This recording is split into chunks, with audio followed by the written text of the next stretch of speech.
Hi, everybody. Happy Tuesday. Welcome to Big Blue Kickoff Live, presented by Cadillac, the official luxury vehicle of the Giants. John Schmeelk, Paul Dottino with you live from the Hackensack Meridian Health podcast studio. Keep getting better.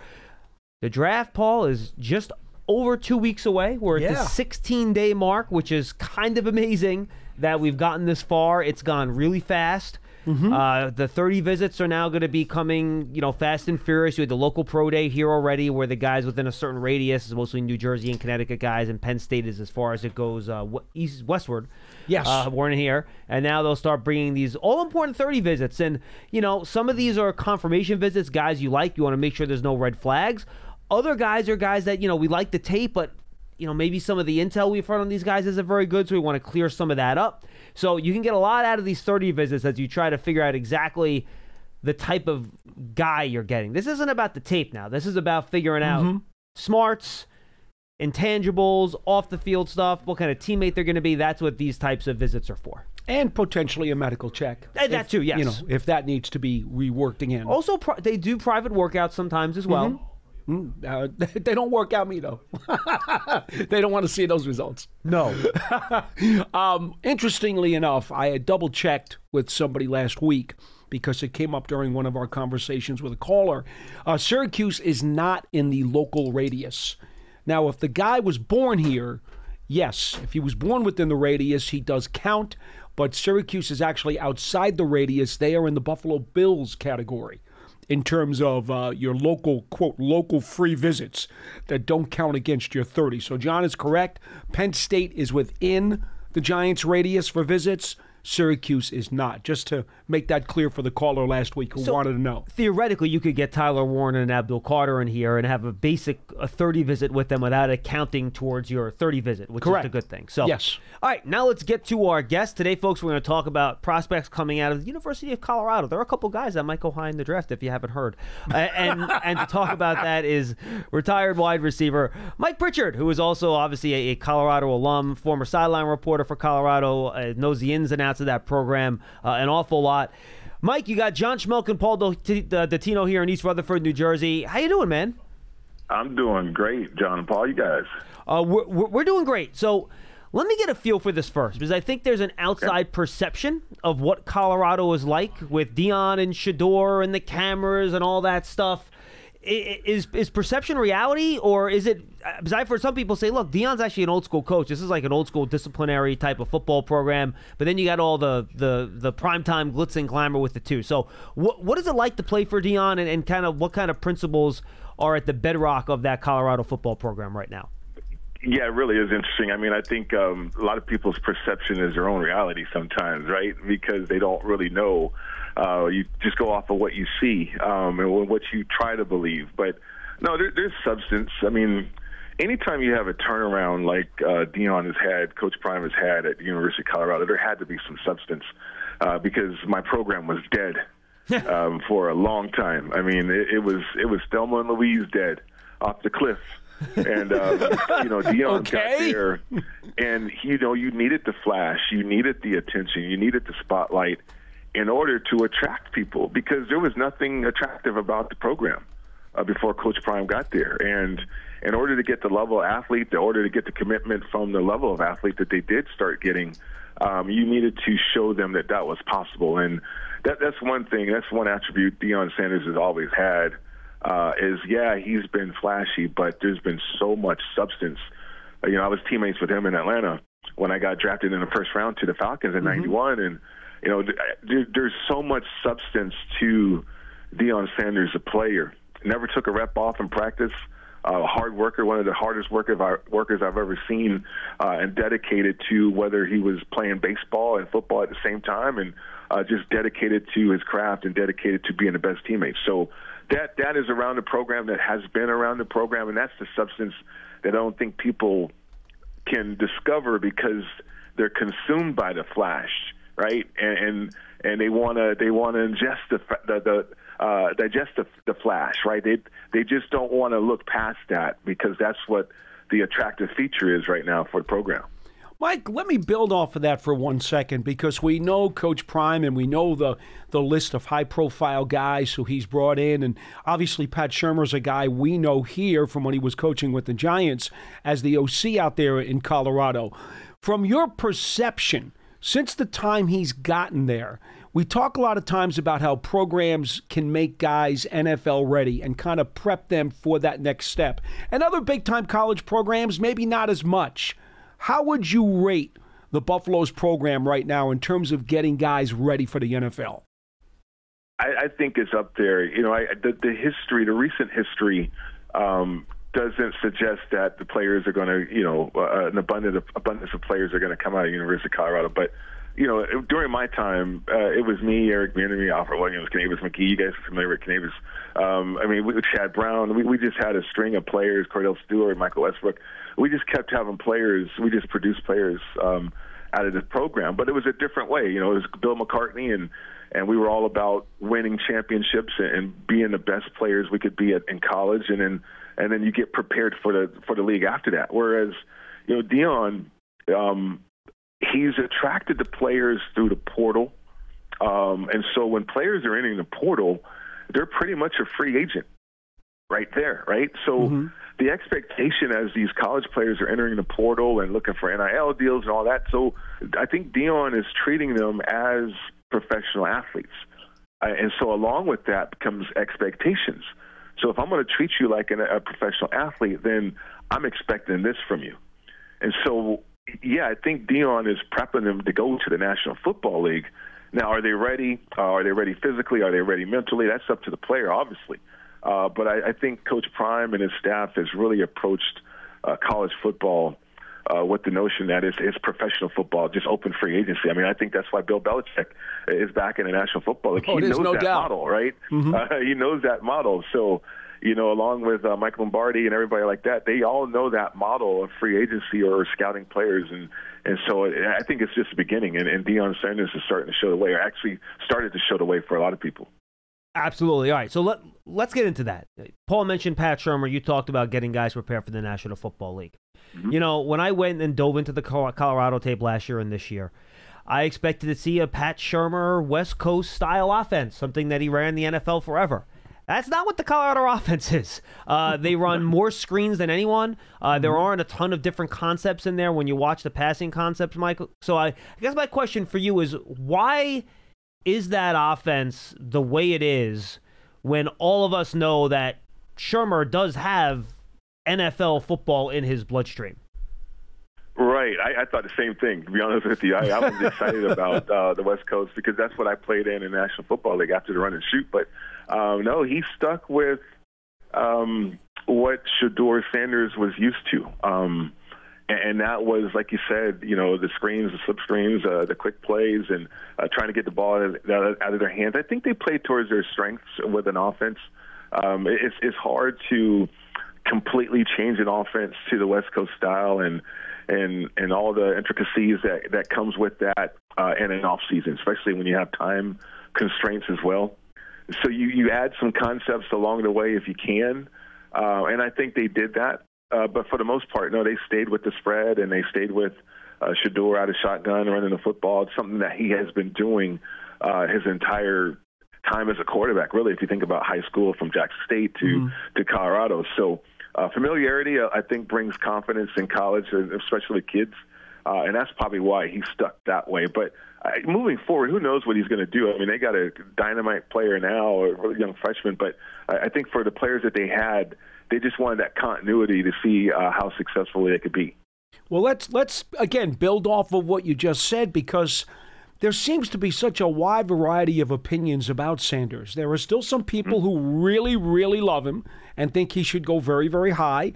And then there are others who have a very mixed reaction and think he should go a lot lower. It seems like beauty's in the eye of the beholder, and maybe, just maybe, he's one of those guys who's going to have the right fit and the right scheme and the right surroundings to be as successful as he could be. Because if he lands in the wrong spot, maybe it's not going to be very successful. And that won't be anybody's fault. It'll be more circumstances. Am I hitting the nail on the head here, Mike, or am I off base? I think you're hitting the nail on the head because what happens a lot in college football and then the National Football League is you got teams that, one, they don't know how to draft players, they don't know how to draft quarterbacks, and they think it's a plug-and-play position when it really isn't.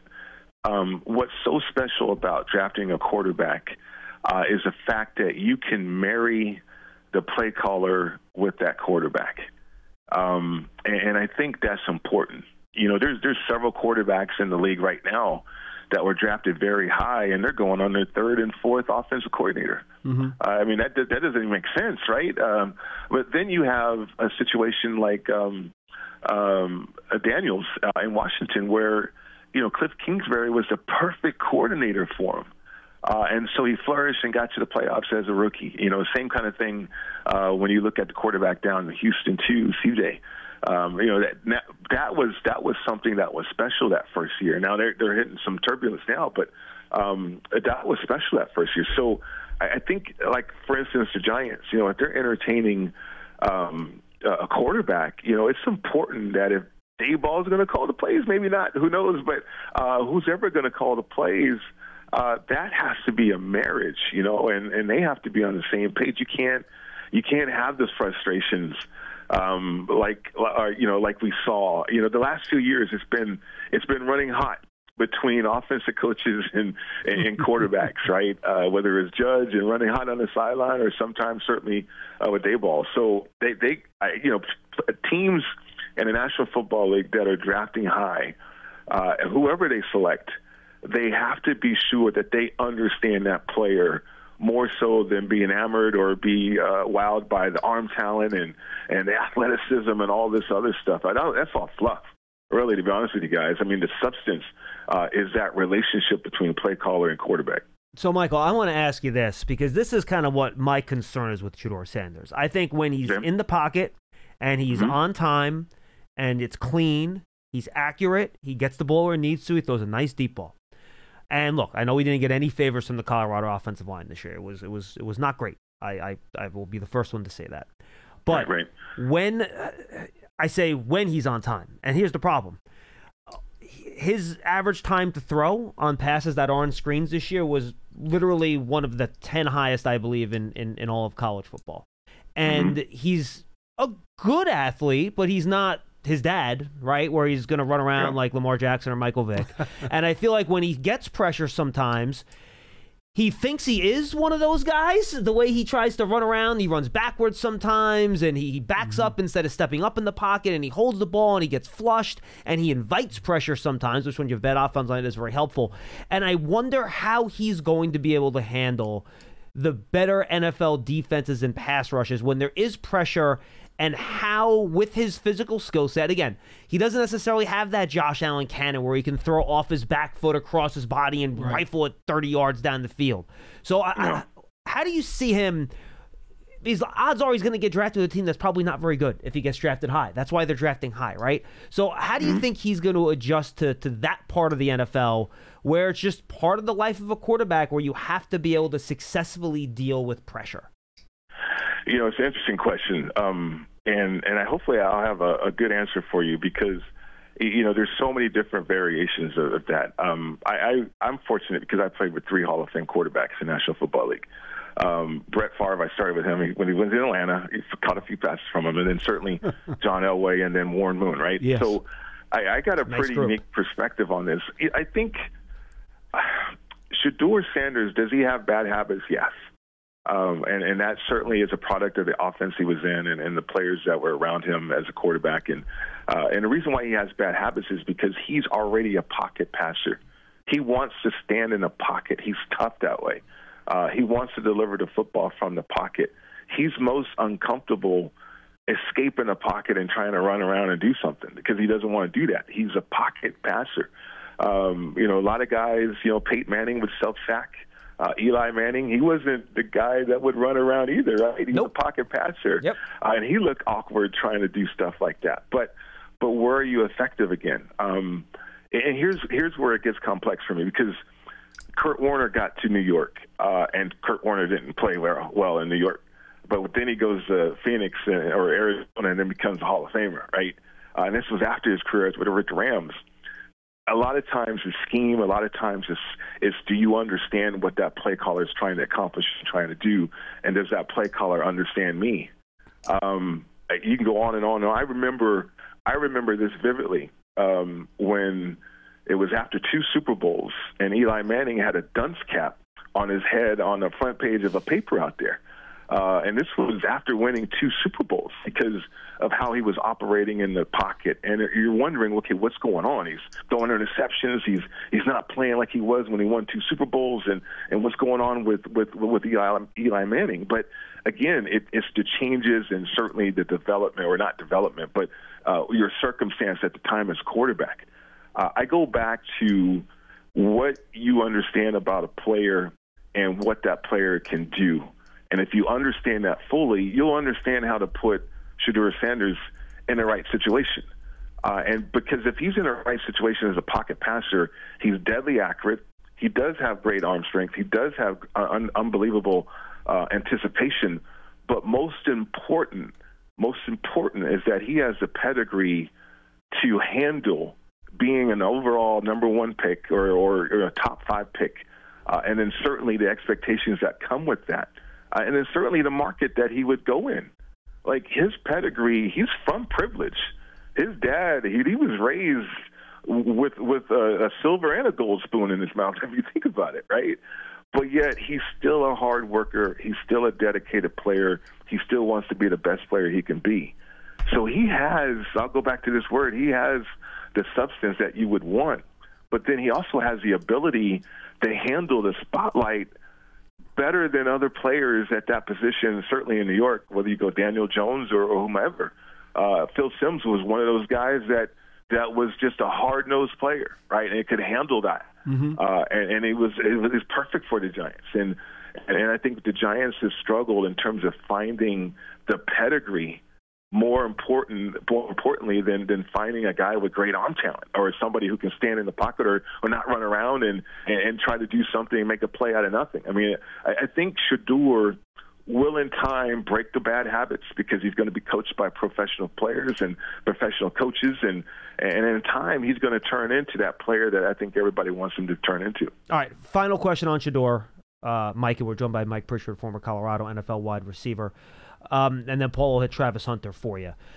Mm-hmm. Shedeur's a dude. I've interacted with him from a distance at some of these events a couple times. Seems like a very calm, affable guy. I think, to your point, he's going to handle the spotlight and all that comes along with it very well. I think he's a very mature person. But right. I saw him get interviewed at the I'm not going to call it a pro day. I believe it was a showcase, right? Yes. The Colorado showcase.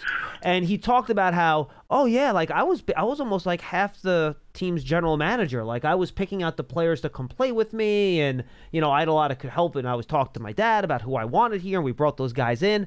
I guess my question: he's always been coached by his dad too. I think that's kind of a factor here also.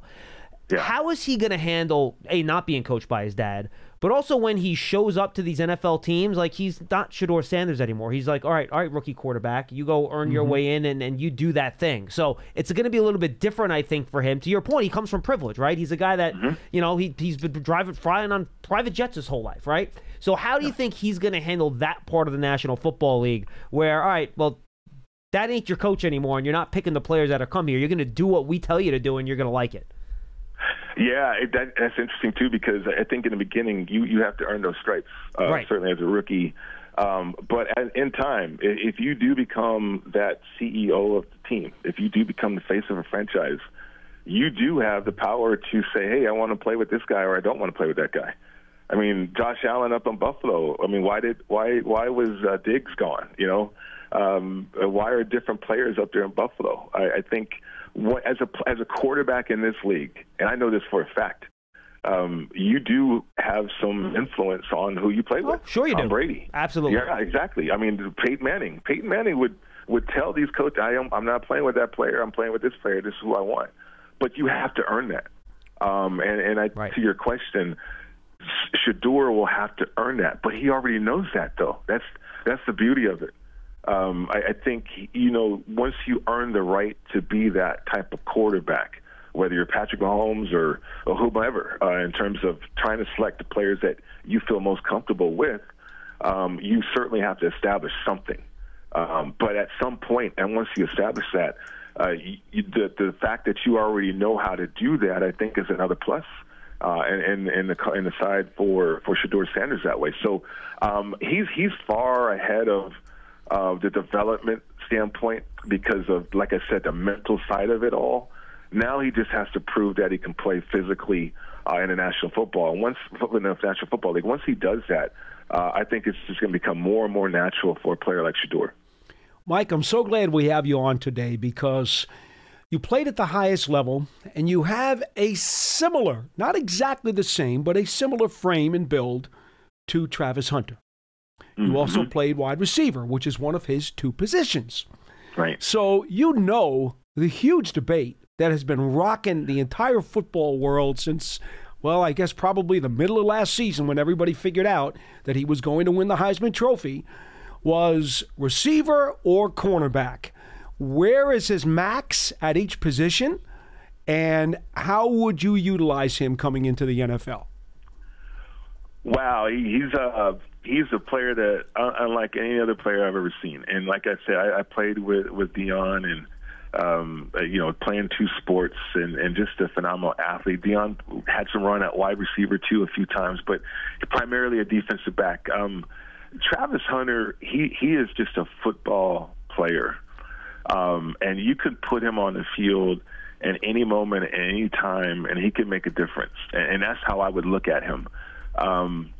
If you're a team looking for a player that you can match up, whether it's on defense or whether it's on offense, and get an edge that way, then Travis Hunter is your player. As a receiver, he's not an accomplished or polished true route runner. But let's take the Giants. You got Blake Neighbors. I mean, that guy is a number one. How about Travis Hunter as a number two, though? Because he plays like a number one. And so that gets special. That gets really, really special, to be honest with you. And then defensively, if you have a nice tandem at defensive back, and then all of a sudden, okay, I want to put Travis Hunter in there as a nickel, or I want to put him in as a safety, and limit his responsibilities and certainly have him be a ball hawk, you can do that. I just think he's a wild card, and a team needs to use him as a wild card because he's a difference maker. And to me, that becomes very, very special. He's one of these athletes that are once in a generation. Ohtani, he's a pitcher and a designated hitter, but, he's a hell of a designated hitter and helps you win a World Series, okay? But do you need him as a relief or do you need him as a starter? At some point, he's going to get back there. But, I think Travis Hunter, as a two-way player, can be special on both sides of the ball, and I think teams need to understand that. You just mentioned one word, Mike, that I have not heard anybody mention in all of the conversations about Travis Hunter in the last 3 months. You said the word safety.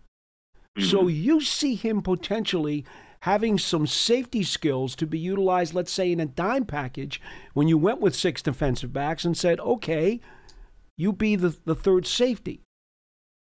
Sure. I mean, I think Dejan down in Philly, I mean, he's not the athlete as Travis, but look at the position that Vic Fangio put him in. I mean, teams in the National Football League, they're running nickel defense 90% of the time anyway. So you have 5 defensive backs on the field. I mean, when I say safety, I'm thinking of the 6'11" wing player, like a Kevin Durant, right? You just can't match up with that. Mm-hmm. And you call him wing instead of a second guard or an off guard, shooting guard. You don't call him that. Or you don't even call him a forward. You call him a wing because it's just a different player, a different person. That's what Travis is. Do you label him as a corner? No, you don't have to. Can you play him at nickel? You could, but could you also have him rove around the middle of the field and be some type of robber safety in the middle, or understand the concepts because he understands route concepts from playing wide receiver? Yeah, I mean, all that knowledge and all that athleticism and ability, you just don't put a limit on it. And I guess that's my whole point. And that's on both sides of the ball for Travis Hunter because he's that special of a player and certainly that special as an athlete. All right, I'm going to follow up on Hunter here, Mike, because I think everything I heard is that he's like an A+ human being, loves football. Right. He checks all those boxes. As someone that played the position of wide receiver in the NFL and understands how meetings are structured and how practice is structured, how would you go about, wherever you decide to put him first, right, as the primary position, how quickly and how would you start feeding him the other stuff, right? Like just for example, let's say he's going to be a full-time receiver, just to give an example. And you say, all right, well, we want to try to get 10 to 15 cornerback snaps out of him too, or 15 to 20.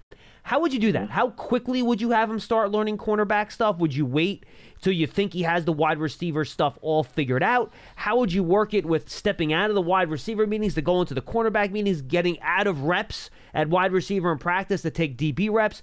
How would you go about doing that, given how steep a learning curve is for a rookie anyway, to learn one position, let alone dipping your toe in a second one? Yeah, that's the best question I've ever heard in terms of Travis Hunter, to be honest with you. So that was excellent because nobody really talks about that, like the time constraints. I think in college, and he is a film junkie, and as well as a great student. He says he sleeps 8 hours and then the other 16 he's consumed with football. But it's different in the National Football League because the concepts are so different. So, for instance, a game plan for a wide receiver, if you're playing the Dallas Cowboys or whatever, right, in your division, if you're a Giant. And, now you got a game plan as a receiver specifically for that. And then also as a defensive back, okay, how do I game plan against Dak and all this stuff? So that will get worked out. How do you do it? I have never seen it. Nobody has ever seen it. I go back to my experience with Dion, and as a receiver, every once in a while he would come into the huddle, and we would pretty much tell him what to do on the play. But he was a gadget guy, though, right? He wasn't involved in the offense. So how would that work? Mike, real quick, I'm just curious. How would that work? So they would call on the play, and then the quarterback would say to him individually, "This is the route you're running." Right, or a player, we would, communicate that with Dion, and you get out of the audible stuff. You pretty much go with the play that's called. Okay. So that could tip you a little bit. So I think for Travis to play both sides of the ball full time, one, the organization is going to have to figure out how to do that, how to get him involved in the game plan, how to get him to understand the game plan on both sides of the ball. I mean, that goes with adjustments too on the sideline, right? How is he going to get adjustments from the offense if he's playing defense? And when you're on the sideline and your game plan is not working. So the logistics from that standpoint, I mean, that's where it gets complex. So is he going to be a full-time player on both sides of the ball? I don't know, because we're going back in time when football wasn't as complex as it is now. And certainly, you got a quarterback calling plays on the field, and you're telling the players what to do, certainly at those positions or whatever. That's not going to be the case now. Football is too complex for that. So that will have to be worked out. But if a team can figure that out, then, yeah, you can utilize him full-time that way. But, you're at a point where, Travis, for me, Travis would have to be a full-time player on one side of the ball and then utilize his special skills at times, at placements and, special situations, that joker or wild card situation on the other side of the ball. Because there's too much information that I think he would miss trying to be a full-time player on both sides of the ball. Different question, but same topic. Physically speaking, is it harder to adjust to the pro game as a receiver or as a DB in your estimation? Aside from all the planning and the other structures that he'd have to do behind the scenes? Yeah. I think everything comes natural for Travis, so the adjustment period is not going to be long. I would say that it's harder for a defensive back to adjust to the pro game. I mean, as a wide receiver, you are a playmaker. You know that you can come into the league and be yourself and make plays, right? Now, to what level? I think before injuries or whatever, Malik was going to be thought of as the rookie of the year, and he was. But then injuries, slows you down and stuff like that. But, because it still was a natural position, and you're a playmaker, and you know how to do that already. Whereas defensive back, you can't break the structure a lot of times. You can't go on your own page a lot of times. You certainly have to play within the confines of the defense. So that adjustment, I think, probably takes a little bit more time than coming into the league and just making play from day one. So I think playing wide receiver would probably be easier than playing defensive back.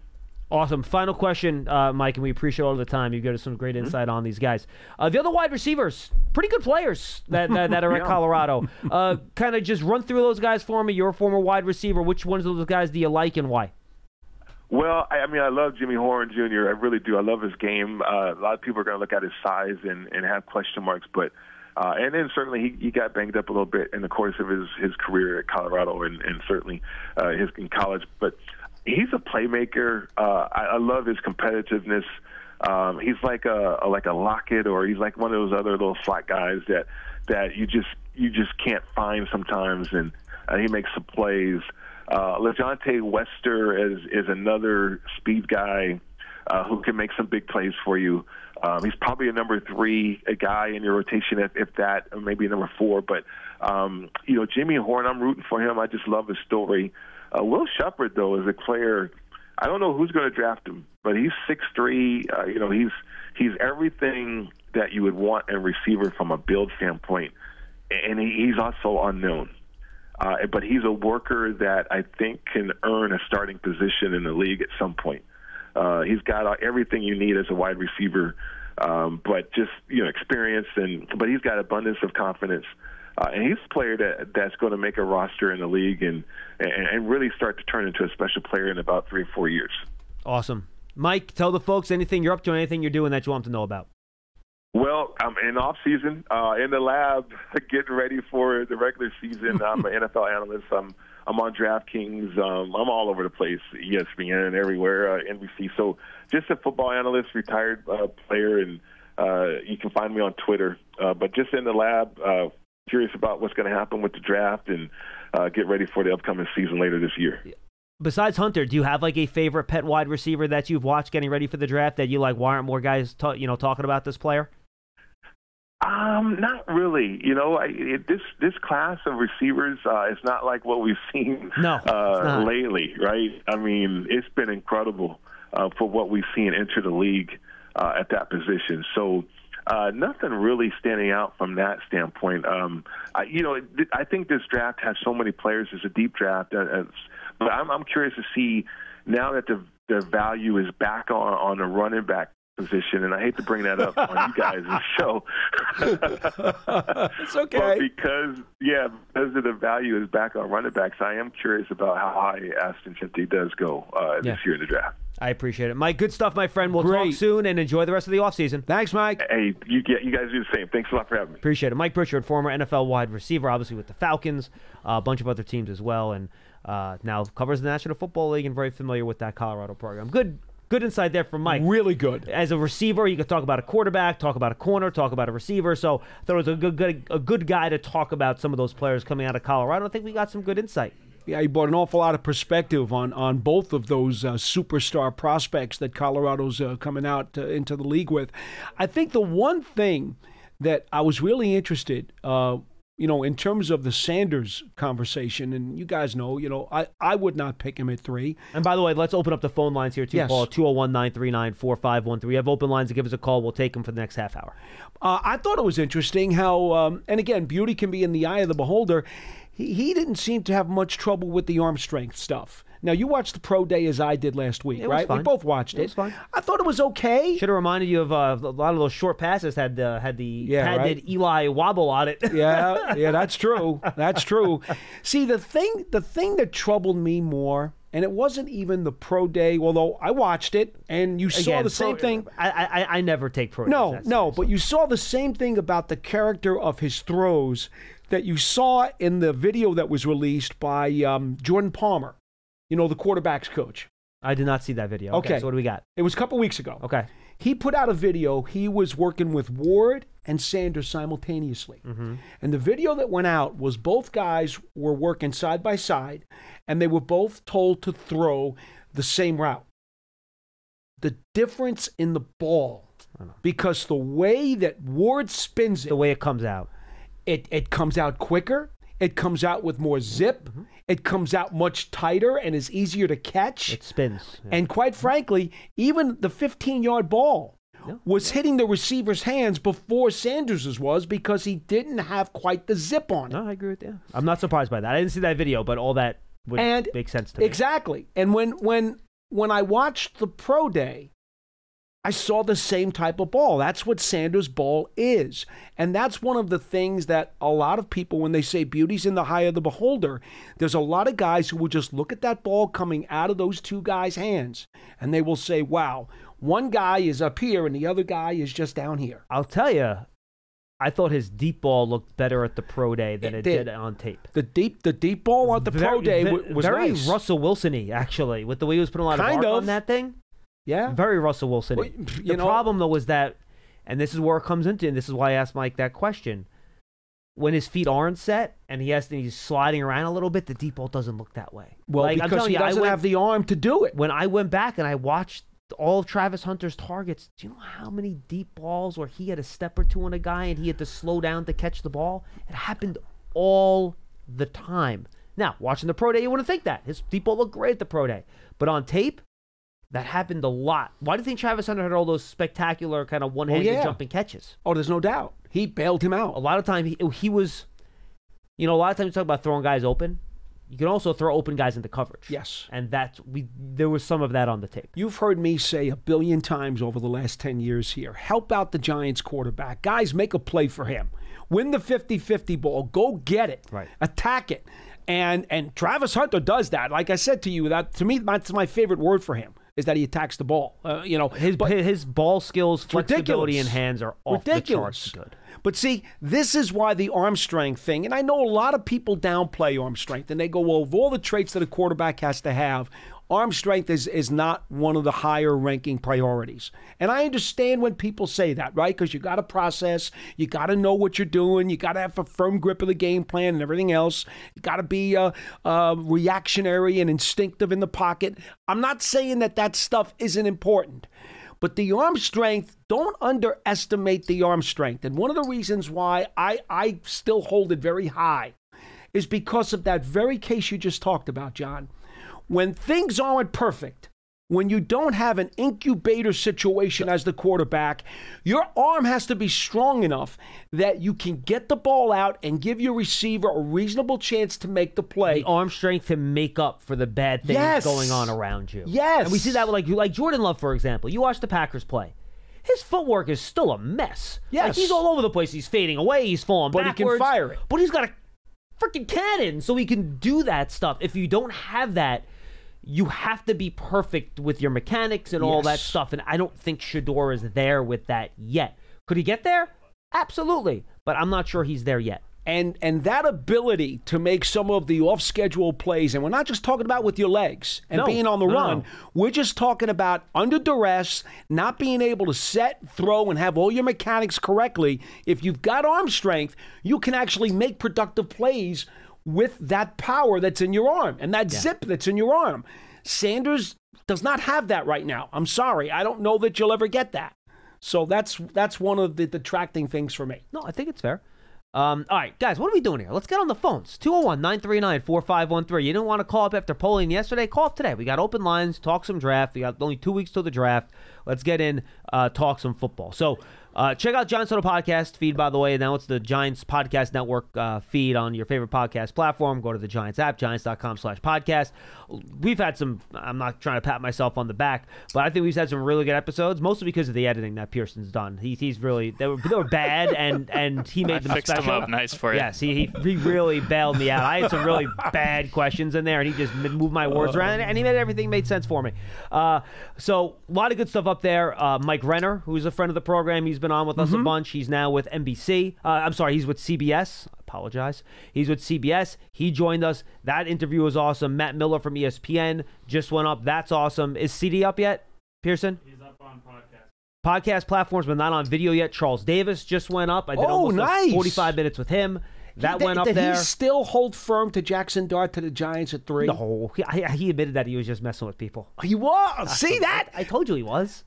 See, that's why mock drafts are mocks. Yes. That's why they're mocks. Yes. He did admit to that. Of course. Okay. I needed to ask you. He wasn't serious. Well, about we that. love Charles. He's one of our favorite people when we Yeah. go around the league during the course of the year. So Charles is up Okay. there. Matt Maticharian late last week, who runs, he's a COO over at Sports SIS, basically Stats Inc. Right? He's like he's one of the guys that runs their, and he's a former NFL scout. He was really good. So go check all those out. Yesterday's Big Blue Kickoff Live, we had Napoleon on talking about quarterback evaluation. There were many Bill Parcells references, Paul. I think you should go back. Napoleon was on yesterday? Yeah, Napoleon came on yesterday. I didn't know he was coming on. Yeah. It was kind of so good. It's it is archived He's online as I'm talking about That is right true. now. Yes. You can go back and check that out. He is one of the godfathers to me. He was really good. I think you would enjoy it. Oh my goodness! You think you should would have enjoy told it. me. Okay, it's all right. He actually said the Giants should trade up to 1 to draft Shedeur. Yeah, I know no way in hell he said that. I know him too well. He did not say that. No, but it was really an interesting question about how you approach the quarterback position when you don't have a franchise one in the building. Right. When it makes sense to pick one, when you should, how often you can push one up, when you can push one up and have it still make sense. So it was a very good conversation. People should go check that out. And then, guys, down the road, The Beast, by the way, Dane Brugler's great book, lands tomorrow. On Wednesday. He'll be joining me on Thursday for the interview going up on Friday. Okay. So that'll be good. If he's awake. He has emerged from his hole. Ben Solak from ESPN, who's joined us before at the Combine. Yes. He's going to join us at some point this week or next. I have Nate Tice lined up. He's going to join us early next week. So a lot of good stuff coming your way on the Giants Huddle podcast. And make sure you go check that out. You're going to find it at giants.com/podcast. You can find it on your favorite podcast platform or go to the Giants app. All of them are there. John Schmeelk, Paul Dottino with you on Big Blue Kickoff Live, presented by Cadillac, the official luxury vehicle of the Giants. We're in the Hackensack Meridian Health Podcast Studio. Keep getting better. All right, Paul, give me your vibes. What's your gut feeling right now? What do you think is going to happen top 3, and what's going to happen when the Giants go with 3? I'm still convinced, as everybody else seems to be, that the Titans are going to stay where they are. Yeah, They're not moving. I mean, they canceled their workout with Sanders. No, they're not moving. They're picking Cam Ward. Yes. I mean, I think that is probably the worst-kept secret right now in agree. the world. Okay? Number 2 is still very interesting to me because we know that in the past, the Browns have run misdirection before. And because of that, I'm still holding out hope that they will not take Travis Hunter. And that becomes right now, over the last week, that's become the real waterfall, is that they're taking Travis Hunter. I'm hoping against hope that they don't so that the Giants can take him. But, that's kind of more of a fantasy, I think, on my part. No, I think there's a chance. I don't think it's impossible that they pick Abdul Carter. I don't think it's impossible. They've run misdirection in the past. And if I'm not mistaken, what's really interesting, I believe they've had the meeting with Shedeur Sanders. I've seen that. They've also met with Abdul Carter twice, I believe, according to media reports. Now, again, the medical rechecks are this week for the guys who got flagged at the Combine. So we'll know more about Abdul Carter in the next few days. I mentioned that on BBK the other day. That's going to be critical, I'm sure, not just for the Browns and for the Giants, but for anybody picking in the top 10. They're going to want to know the results of those medical rechecks on Abdul Carter's stress reaction in his foot.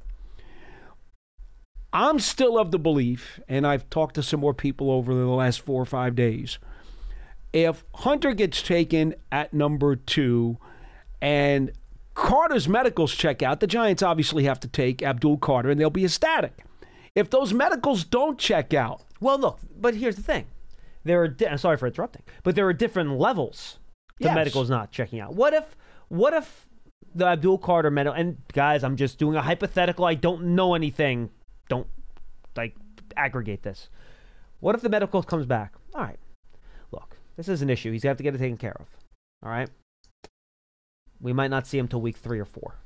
But future prognosis will take care of it. There's no worry about future injury. He's going to be fine and have a long, productive career. But we're not going to see him till October 1st. And that's if we take our time and he's 100% and he's good to go.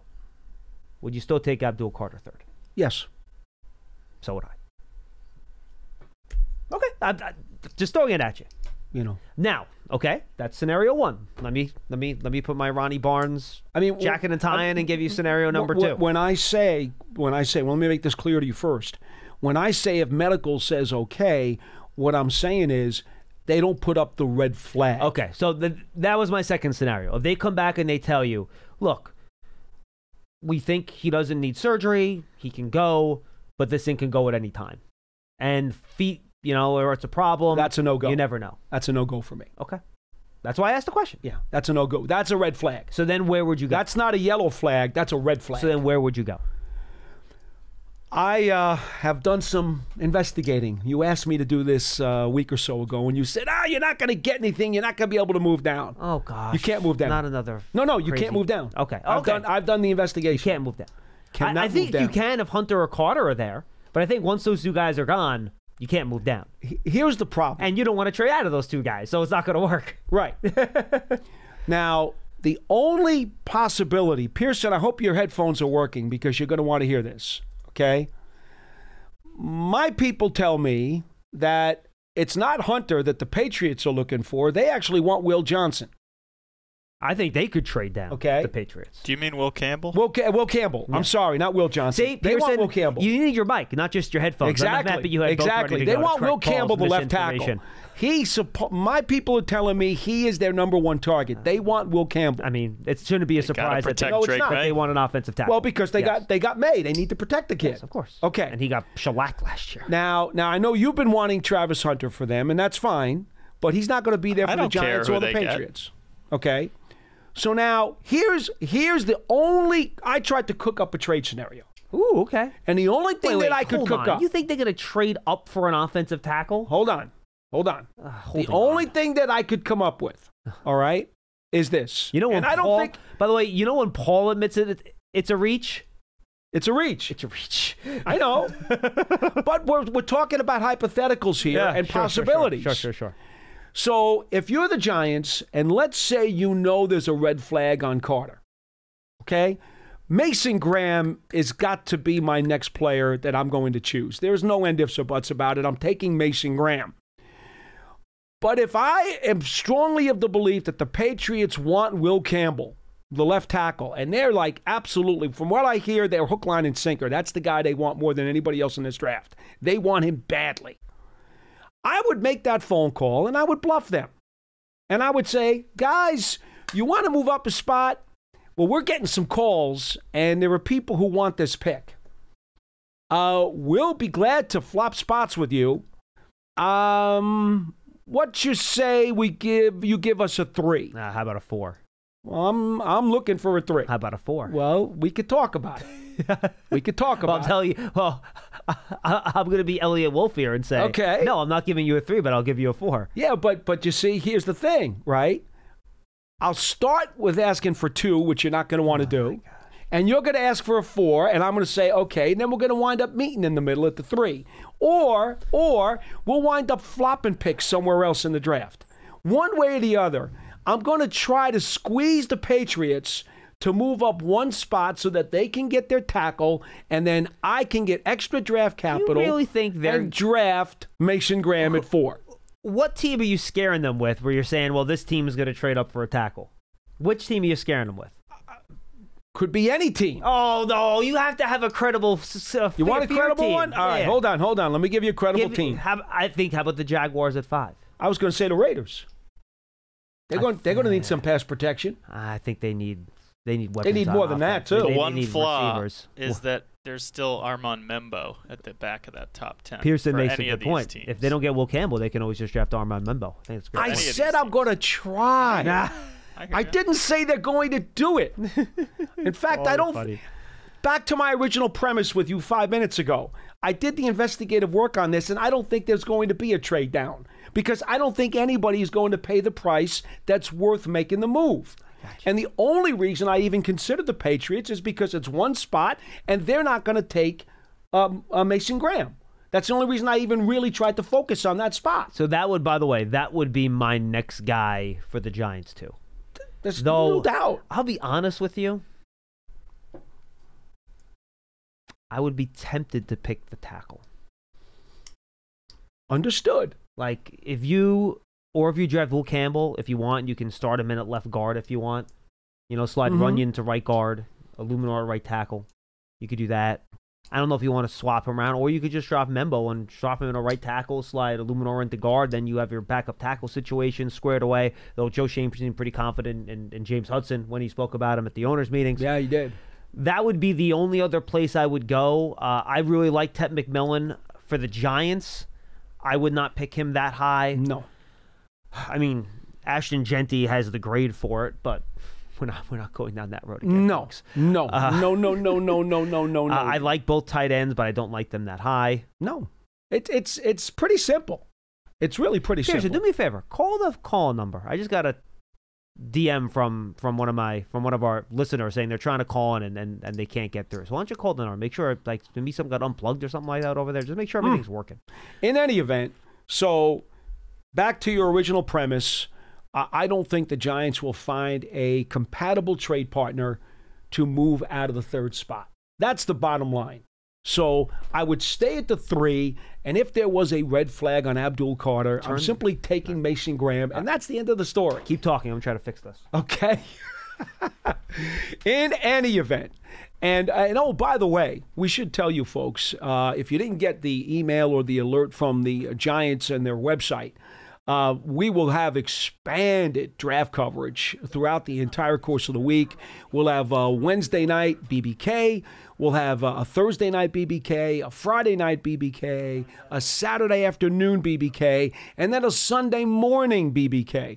We're going to be going absolutely hog wild crazy, in addition to the regular Monday through Friday 12:30 p.m. Eastern Time 1-hour live shows that we do every single weekday throughout the course of the year.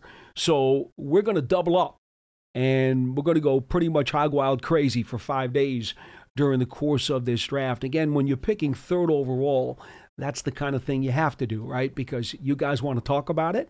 We're going to want to bring you the information, and there's going to be an awful lot of headlines and a lot of things to speak of.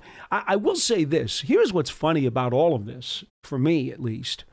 We go back sometime and we rewind the clock, if you will, till the end of the season. And my suggestion then was, no way for a quarterback at 3 for the Giants. It's got to be either Travis Hunter or Abdul Carter or possibly Mason Graham. And I took so much heat, so much abuse, and so much guff from segments of the fan base who insisted it's got to be a quarterback. And, of course, what I try to tell you, they're going to take care of the quarterback thing through veteran free agency. That's the way it's going to work out. And that's going to have a bigger impact on the draft than anything that anybody says. And that's how it did turn out for the Giants. They wound up getting the free agent quarterbacks. They changed the entire complexion of the draft as expected.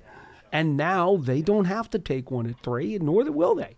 And now I see now in the last week, especially the last 48 hours, now people are saying, well, it was going to be Hunter or Carter. And no, it's not going to be Hunter because he's going to be gone. Now it's pretty much got to be Carter. Folks, tried to tell you this 3 months ago. This is not a surprise the way this is all playing out. It just took a few twisty roads to get here. But now this is where we are. I wonder, the medical rechecks, again, are this week. I wonder how many other guys, John, because I don't remember any other super high players other than Hunter. Did you write a list down of the other guys who failed medical checks at the combine when we were there? He was the top guy. Carter? Outside of Carter, outside of Abdul Carter, he was the top guy. I don't remember hearing any other, quote, high-level player failing a combine physical. I don't remember. I don't think there was. I'd have to look at my combine list, but no one. I mean, you guys going in, you knew weren't like Will Johnson and right. Will Johnson, Siobhan Ravel. Going in, you knew wasn't going to be able to do anything. But they weren't red flagged because there was nothing new there. I wonder how many other guys were there and how many of them were kept quiet, because now with the medical rechecks this week, I would expect some of that information is going to come out. Yeah, probably. I think if guys worked out at the combine, and we would know what their pro days too. All the pro days that have happened, if they can't work out at their pro day, I think we would have known that. I would think so too. So I don't think there's any other high-level name other than Abdul Carter. Surprise names, no. But, you have the Colson Lovelands. I mean, he was in a sling when we were there, so he obviously didn't do anything. But, no, I don't think there were any other surprise guys. And, by the way, guys, we do have an issue with the phone. I don't think this is a us issue. I think it's a something else issue that I will work on after the show. So, apologize for that. I'm happy we figured that out. And we will try to figure that out for tomorrow. All right. Well, hopefully that will get square. I will tell you this, though. John, because of the emphasis on availability, and it has to be because of salary cap ramifications and the way people use their sub packages and how deeply they plan certain things. When you have guys getting medical red flags, it's a big deal now. It's a bigger deal than it was even years ago. Because you're spending that kind of draft capital and that kind of money on a player. And then all of a sudden, when you get told by medical, guess what? He can't practice. Or guess what? On Saturday during the walkthrough, he's not making the trip because he can't go. I don't want to say it's a coach killer, but you know what? It's a big deal now. It really is a big deal now. And there's no excuses anymore. These coaches don't get the kind of leash that they had years ago, where they could afford to navigate some of that stuff. In today's game, it's like if you don't get that production right away, you don't get what you need right away, people don't want to hear about reasons. And unavailable players will really put you in the soup. Yeah, I mean, look, we always talk about medical rechecks. It's the things that you don't, and Lance and I talked about this yesterday. It's the things you don't see during the draft process that are the most important. Yeah. Whether it's the 30 visits, the one-on-one meetings, the private workouts, the medicals, those types of things are the things that really sway teams, and those are the things that we don't have access to. So No. So anyway, I'm very interested in this week's medical rechecks to see what kind of names pop up and what is said about those particular names. Of course, it all starts with Abdul Carter because it to me, it really swings the pendulum in such a far direction either way. It either makes him draftable or not draftable. It's just that simple. Well, I mean, he's going to be draftable. No, but I'm talking about at 3. Correct. He's either draftable or not draftable at 3. He could get a red flag and somebody down the road could say, okay, it's worth the risk at that point to take a red flag guy. They could do that, but out of 3, at 3, you can't do that. Yeah, I agree with that. I'm with you. So, that's why this week the way this week plays out is a big deal. It's a big part of the puzzle for me. But I'm still where I was a few months ago. Outside of Hunter and Carter, Mason Graham is easily my next best player. And since I'm not going to be able to get the value that I'd like in a deal, I'm just going to take Mason Graham if I have to. And I'm not going to feel bad about it. Yeah, offensive line would be the only other place that I would consider going. But yeah, I'm with you. I think that's where I would probably go to when all is said and done in terms of where you would go if somehow, Carter's medicals don't check out or they're both off the board somehow, whatever the case might be. I'm with you. I think that's where I would go.